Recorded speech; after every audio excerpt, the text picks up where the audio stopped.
بسم اللہ الرحمن الرحیم۔ شروع اللہ کے نام سے جو بڑا مہربان اور نہایت رحم کرنے والا ہے۔ الحمدللہ، تمام تعریفیں اس رب کے لیے ہیں جس نے ہمیں ایمان کی دولت عطا فرمائی۔ بے شمار درود و سلام ہوں ہمارے پیارے نبی صلی اللہ علیہ وآلہ وسلم پر، جن کی بدولت ہمیں زندگی کا اصل مقصد سمجھ آیا۔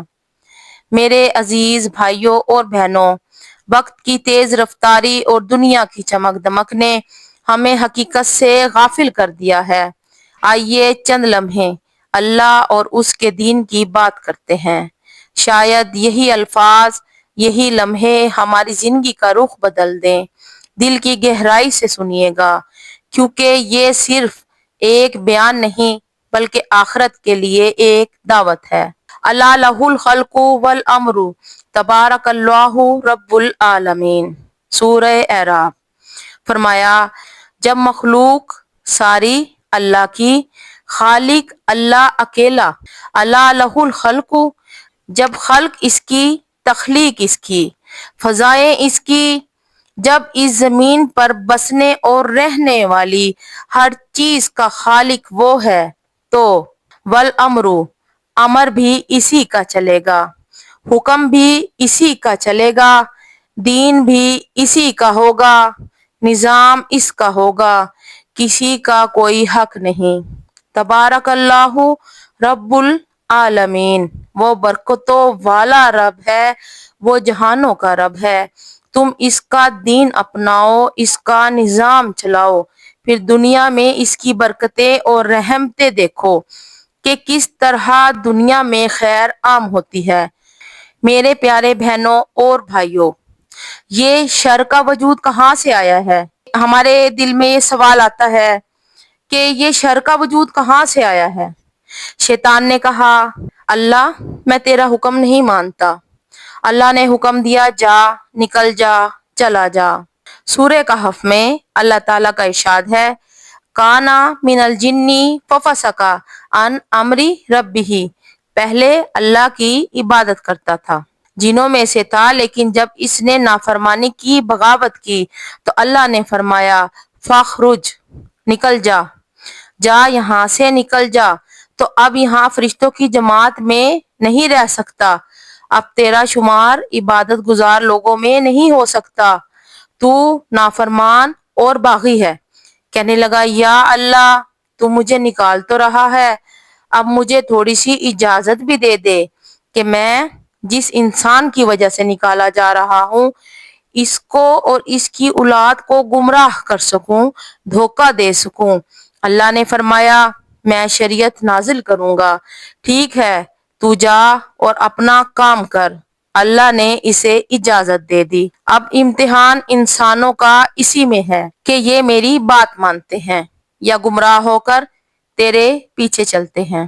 اے شیطان، جس بات پر تیرا امتحان لیا گیا اور تو ناکام ہو گیا، اب میں سارے انسانوں کی آزمائش اسی پر کروں گا، جا، تجھے اجازت ہے۔ کہنے لگا، ثم لآتینہم من بین ایدیہم ومن خلفہم وعن ایمانہم وعن شمائلہم ولا تجد اکثرہم شاکرین۔ سورہ الاعراف، آیت 17۔ تو وہ کہنے لگا، اے اللہ، میں ان کے دائیں سے آؤں گا، بائیں سے آؤں گا، اوپر اور آگے پیچھے سے ان کو گمراہ کرنے کی کوشش کروں گا۔ جس انسان کی وجہ سے مجھے جنتوں سے نکلنا پڑا، میں بھی ان انسانوں کو تیری جنت سے روکوں گا۔ لیکن اس کے باوجود اللہ نے قرآن کی ایک جماعت کو حزب اللہ کہا ہے، جو کہ اللہ کی جماعت ہے، اللہ کی بات مانتے ہیں، یہ لوگ جنتیوں میں واپس پہنچ جائیں گے۔ اور دوسری جماعت حزب اللہ کے مقابلے میں حزب الشیطان ہے، شیطان کی جماعت ہے۔ فرمایا، یہ نافرمان خود بھی جہنم میں جائے گا اور اپنے پیچھے چلنے والے لوگوں کو بھی اپنے ساتھ لے جائے گا۔ ان دونوں جماعتوں میں شمولیت دنیا میں ہوگی۔ اب فیصلہ خود کریں کہ آپ کس جماعت کے رکن ہیں۔ اللہ کی جماعت کے رکن کیسے لوگ ہیں؟ اللہ اکبر۔ فرمایا، وَمَن یُطِعِ اللَّهَ وَالرَّسُولَ فَأُولَٰئِكَ مَعَ الَّذِينَ أَنْعَمَ اللَّهُ عَلَيْهِمْ مِنَ النَّبِيِّينَ وَالصِّدِّيقِينَ وَالشُّهَدَاءِ وَالصَّالِحِينَ وَحَسُنَ أُولَٰئِكَ رَفِیقًا۔ سورہ نساء۔ جس نے اللہ کی اطاعت کی، رسول اللہ صلی اللہ علیہ وآلہ وسلم کی اطاعت کی اور شیطان کے پیچھے نہ چلا تو وہ کن لوگوں کے ساتھ ہوگا؟ فَأُولَٰئِکَ مَعَ الَّذِینَ أَنْعَمَ اللَّهُ عَلَیْہِم مِّنَ النَّبِیِّینَ وَالصِّدِّیقِینَ وَالشُّہَدَاءِ وَالصَّالِحِینَ۔ سورہ نساء۔ سب سے آگے آگے اللہ کے نبی علیہ السلام اور نبیوں کے پیچھے صدیقین کی لائن۔ اسلام کی صداقتوں کو ماننے والے، عمل سے تصدیق کرنے والے، ساری زندگی کی قربانی پیش کرنے والے، اپنی زندگی سے اسلام کو سچا ثابت کرنے والے کہ جیسے کسی کی زندگی سے، عمل سے دین ثابت ہو جائے تو اسے صدیق کہتے ہیں۔ سب سے پہلے نبی، پھر اس کے بعد صدیقین، نبیوں کے مقربین کہ جنہوں نے سب سے زیادہ نبیوں کو محبتیں دی، قربتیں دی، ساتھ نبھایا، قربانیاں دی اور ہر مرحلے پر ساتھ چلے۔ وَالشُّہَدَاءِ، پھر اس کے بعد شہداء، اللہ کے دین کے لیے لڑنے والے، جانیں پیش کرنے والے، اپنا سب کچھ قربان کرنے والے، جو صرف زبانی دعوے نہیں کرتے تھے، جو صرف چند اعمال کے ساتھ دین اسلام کو نہیں اپناتے تھے، بلکہ ان کی زندگیاں اللہ کے لیے وقف اور ان کی موت بھی اسلام کے خاطر اللہ کی راہ میں آئی۔ یہ صدیقین، شہداء اور صالحین کے طبقے جو کہ اللہ کے دین کی خاطر کھڑے رہے، یہ ہے اللہ تعالیٰ کی جماعت کہ جن کا دین نبی صلی اللہ علیہ وآلہ وسلم والا، جن کی ایک ایک چیز اللہ کی شریعت کے مطابق، صالحین کے ساتھ جو لوگ کھڑے ہوں گے، یہ اللہ کی جماعت کے افراد ہیں۔ دوسرا گروہ شیطان کا کھڑا ہوگا اور اس کے ساتھ بڑی بھاری تعداد میں مخلوق ہوگی۔ اللہ اکبر۔ نبی صلی اللہ علیہ وآلہ وسلم نے فرمایا، اللہ تعالیٰ آدم علیہ السلام کو حکم دے گا، اے آدم، اپنی اولاد سے جہنم جانے والا لشکر نکال۔ وہ پوچھیں گے، یا اللہ، وہ کس حساب سے؟ فرمایا، ہر 1000 میں سے 999۔ اب غور کیجئے، ایسے کتنے ہیں جنہوں نے ابلیس کی بات کو مانا؟ قرآن پاک سورہ سبا میں اللہ تعالیٰ فرماتا ہے، وَلَقَدْ صَدَّقَ عَلَيْهِمْ إِبْلِيسُ ظَنَّهُ فَاتَّبَعُوهُ إِلَّا فَرِيقًا مِّنَ الْمُؤْمِنِينَ۔ فرمایا کچھ لوگ ایمان والے باقی رہ گئے اور اکثر جو تھے وہ شیطان کے پیچھے چلے۔ ان کا ٹھکانہ بھی شیطان کے ساتھ دوزخ میں ہوگا۔ جب ان کو فرشتے گھسیٹ کر جہنم کی طرف لے جائیں گے تو لوگ شیطان کو الزام دیں گے کہ تیری وجہ سے آج ہمارے ساتھ یہ سب کچھ ہو رہا ہے، تو نے دنیا میں ہمیں گمراہ کرنے کی کوشش کی، تیرا داؤ اتنا سخت تھا کہ ہم لوگ تیرے پیچھے چل پڑے، آج تو بھی دوزخ میں جا رہا ہے اور ہم بھی تیرے ساتھ تیرے پیچھے پیچھے دوزخ میں جا رہے ہیں۔ تو شیطان کیا کہے گا؟ اللہ نے قرآن کریم میں اس کا جواب نقل کیا ہے۔ فرمایا سورہ ابراہیم میں، وَقَالَ الشَّيْطَانُ لَمَّا قُضِيَ الْأَمْرُ إِنَّ اللَّهَ وَعَدَكُمْ وَعْدَ الْحَقِّ وَوَعَدتُّكُمْ فَأَخْلَفْتُكُمْ۔ جب فیصلے ہو جائیں گے، دوزخی دوزخ میں شیطان کے پیچھے پیچھے جا رہے ہوں گے، فرشتے ایسے لوگوں کو ہانک ہانک کر، گھسیٹ گھسیٹ کر لے جا رہے ہوں گے اور لوگ شیطان کو الزام اور طعنے دے رہے ہوں گے، تو وہ جواب دے گا، ان اللہ وعدکم وعد الحق۔ لوگو، اللہ نے تم سے وعدہ کیا تھا، سچا وعدہ، تو اس نے تم کو پورا کر کے دکھا دیا۔ وَوَعَدتُّكُمْ فَأَخْلَفْتُكُمْ، میں نے بھی تم سے وعدہ کیا تھا لیکن وہ جھوٹا تھا۔ جب قرآن نے تم کو بتا دیا تھا کہ میں غلط ہوں تو تم نے میرا اتباع کیوں کیا؟ لہٰذا غلطی تمہاری ہے۔ بتاؤ، کیا میں نے تم کو گلے میں رسی ڈال کر یا زنجیر ڈال کر اپنی طرف کھینچا تھا؟ إِلَّا أَن دَعَوْتُكُمْ فَاسْتَجَبْتُمْ لی. بڑے پیار سے تم نے میری دعوت کو قبول کر لیا تھا. جو میں نے کہا وہ تم نے مان لیا، حالانکہ اللہ نے میرا تعارف کروا دیا تھا. سب کچھ واضح ہو گیا تھا، لیکن تم نے سبق حاصل نہیں کیا. تو اب فلا تلومونی، مجھے ملامت نہ کرو. ولوموا انفسکم، جو طعنے آج مجھے دے رہے ہو وہ سب اپنے آپ کو دو. مجھے کیوں کہتے ہو؟ اپنے آپ کو ملامت کرو. ما انا بمصرخکم، آج نہ میں تمہیں بچا سکتا ہوں.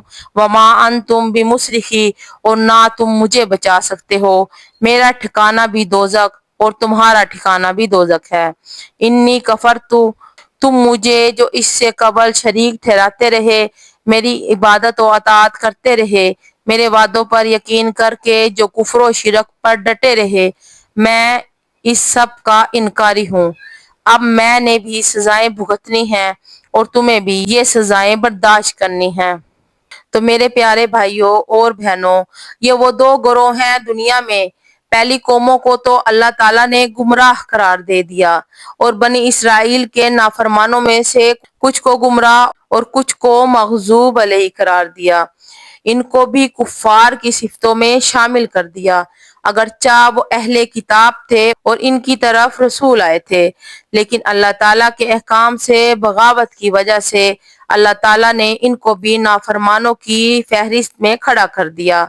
اب فرما بردار کون ہے؟ صرف محمد صلی اللہ علیہ وآلہ وسلم کی امت کے لوگ. فرمایا وَمَن يَبْتَغِ غَيْرَ الْإِسْلَامِ دِينًا فَلَن يُقْبَلَ مِنْهُ، سورہ آل عمران. کیونکہ محمد رسول اللہ صلی اللہ علیہ وآلہ وسلم کی آمد کے بعد اب نجات کا راستہ صرف یہ ہے کہ محمد صلی اللہ علیہ وآلہ وسلم کی اطاعت کر کے ان کا دین قبول کریں، تو یہ قافلہ جنت میں پہنچے گا، اور ان کے پیچھے جو لوگ ہوں گے وہ سب جنت میں جائیں گے. محمد صلی اللہ علیہ وآلہ وسلم کے بعد اب حق کا کوئی معیار نہیں رہ گیا، اور نہ دنیا میں کوئی اور نجات کا راستہ ہے. آج اگر کوئی اپنے آپ کو پکا مسیحی بنائے تو کیا وہ مسیح علیہ السلام کی کتاب پر عمل کر کے نجات پا جائے گا؟ نہیں، یہ کبھی ممکن نہیں، کیونکہ اب وہ زمانہ گزر گیا. اب محمد صلی اللہ علیہ وآلہ وسلم کے آنے کے بعد نجات کی کوئی بنیاد باقی نہیں رہی. کامیابی اور نجات پانا صرف ایک بنیاد پر ہے کہ محمدی دین پر قائم ہو جاؤ، کامیاب ہو جاؤ گے. تو آؤ میرے بھائیوں اور بہنوں، ہم اپنا جائزہ لیں کہ ہم سے کیا غلطی ہوئی. سچی بات یہ ہے کہ جو اسلام محمد صلی اللہ علیہ وآلہ وسلم آسمانوں سے لے کر آئے تھے، ہم نے اس پر عمل نہیں کیا، مگر بہت تھوڑا، جیسے یہود و نصارہ نے کیا تھا. آپ صلی اللہ علیہ وآلہ وسلم نے فرمایا میری امت میں گمراہی اسی طرح آ جائے گی کہ جس طرح یہود و نصارہ میں آئی تھی.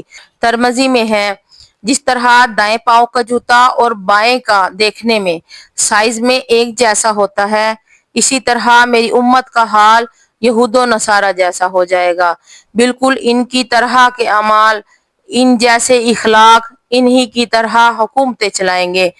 جس طرح وہ گمراہ قرار دیے گئے اور پھر اللہ کی مدد سے محروم ہو گئے، اسی طرح میری امت بھی ہو جائے گی. یہ ہے ہماری اصل غلطی. آج آئیے ہم ذرا غور تو کریں کہ ہم ان یہود و نصارہ کو بہت برا کہتے ہیں، اور یہ ایک حقیقت ہے، اس میں کوئی شک نہیں کہ وہ اسلام اور مسلمانوں کے دشمن ہیں.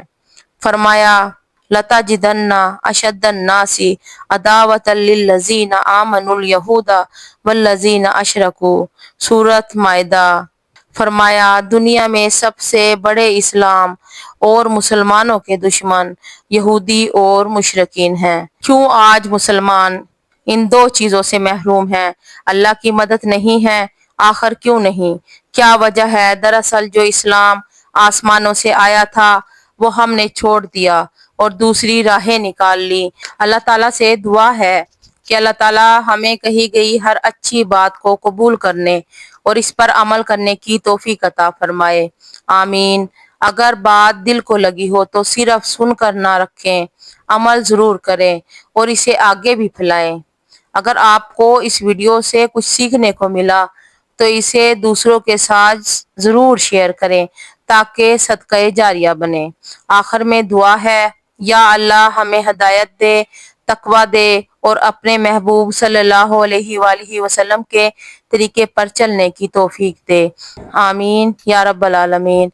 آپ سب کے سننے کا شکریہ۔ اللہ آپ سب کا حامی و ناصر ہو۔ السلام علیکم ورحمۃ اللہ۔ یاد رکھیں، دنیا چند دن کی مہمان ہے، جو کچھ سیکھا اس پر عمل کر کے اپنا انجام سنواریں۔